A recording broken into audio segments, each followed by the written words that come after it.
postdoc researcher at the Leeds Sustainability Institute, which is part of Leeds Beckett University. And I'm going to talk this morning on metrics for evaluating accuracy and precision of measurement methods. So just a bit of background, validation of measurement methods, big part of this annex, and really complements the presentations that we've already had this morning. And part of that validation, do the methods work, but are they accurate and precise? So are the measurements accurate? Are they close to this true value or target value, as we've heard it referred to? Or are they precise? So if we do repeated measurements, are they close together? Also heard repeatable being used today, which can probably be used interchangeably.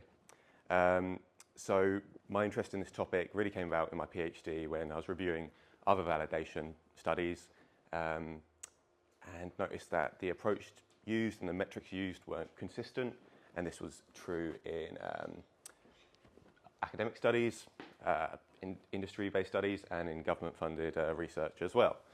So there's different metrics to describe and calculate accuracy and precision, and they've got their own nuances. They all describe different things and their own strengths and limitations as well. So I'll talk through some of those today and hopefully talk about what those nuances and strengths and limitations are. So starting with the precision, we've got some hypothetical measurements there, measurements 1 to 10 of an HTC. So just to describe the precision, we might want to look at the range of results, which is the overall dispersion of results. So that difference between maximum and minimum, and that will give us a value, of course, in terms of watts per Kelvin. But to make that more understandable or comparable, we can divide it by the mean to give it as a percentage. But we can also present it in a different way. Rather than this sort of overall global range, we can present it in the form of a plus or minus range relative to the mean when we just look at the measurement point furthest away. So in this case, it's the maximum. And this, basically, it can sort of complement how we describe the precision of results, because we can articulate it in a range plus or minus 10% or an overall range of 20%. So to a layperson, if they see that number written down, they might interpret it as flattering the precision of the results. So another way of describing the precision would to look at the standard deviation, a very common used statistical concept, and we heard it in Matt's paper this morning. And this describes the results relative to the mean and is sort of the average distance away from the mean. So it's not the entire dispersion of results, but we'll capture that central cluster of measurements as well. And we can go one step further and look at the standard error of the mean as well. So this is again a smaller value and describes the difference between the sample and population mean. So a bit more of a bit more conceptual metric. And I've seen this used in studies, and in my opinion, it's not the most appropriate way of validating precision, because it benefits from repeat measurements, and it's sort of describing the confidence that you have in your mean measurement. So there can be the same level of dispersion, but as results go on and on, if you do 10, 100, 150, the standard error on the mean will decrease. So those are some common ways of describing the precision of results. If we want to look at the accuracy of results, we need to have a true value, hypothetical true value, or a measured true value, often done through aggregate heat loss or co-heating test.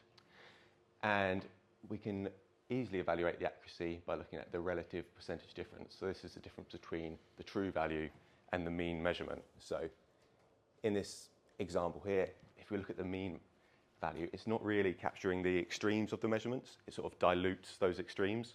And this can sort of complement the accuracy as well, because we're not factoring that in to our calculation. So two other ways of evaluating the accuracy are the root mean squared error and mean bias error. These, I think, are the more robust ways of evaluating accuracy. So root mean squared error will give you this average magnitude of error, so independent of polarity or whether the results fall above or below the true value. And the mean bias error will compute the bias, so it will describe whether your results fall above or below on typical against the true value.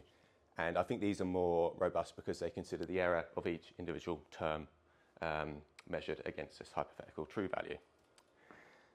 So let's move on from these hypothetical measurements 1 to 10 and look at a real-world example.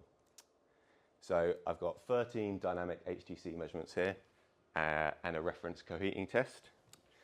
And we can see that they're, on the face of it, comparable with the true value coheating test depicted by the green dashed line and the dynamic HTC measurements, the blue squares. And we can look at all those metrics that I've just talked about. So if we look at the precision, we've got a relative range of 27% or plus or minus 18 relative to the mean. So again, which one of those we choose to write down, it appears a bit more preferential to the uninformed reader. And again, the standard error on the mean, 1%, implies almost total precision, and the standard deviation, 9%, all relative to the mean. Moving on to accuracy. So the root mean squared error, 9%, but mean bias error and relative percentage difference, 0 or 2%. So if we only choose to report those latter two metrics, we're again implying total accuracy. And if that context isn't there, the reader might not understand the levels of accuracy to expect. So again, I think this sort of highlights why I think root mean squared error is the more sort of robust way of reporting accuracy. So all these examples I've presented have been very much a simplification of measurements. Of course, we need to think about uncertainty. We've just heard in a lot of detail from Simone and Sarah how we calculate uncertainty, and that's going to have an impact on how we report accuracy and precision as well.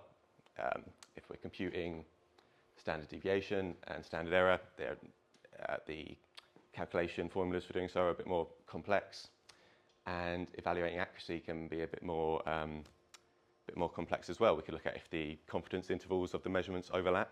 That method is a bit of a low bar to pass in terms of accuracy, and we're also making lots of other statistical assumptions there, which we might not be able to do if we've only got a handful of measurement points.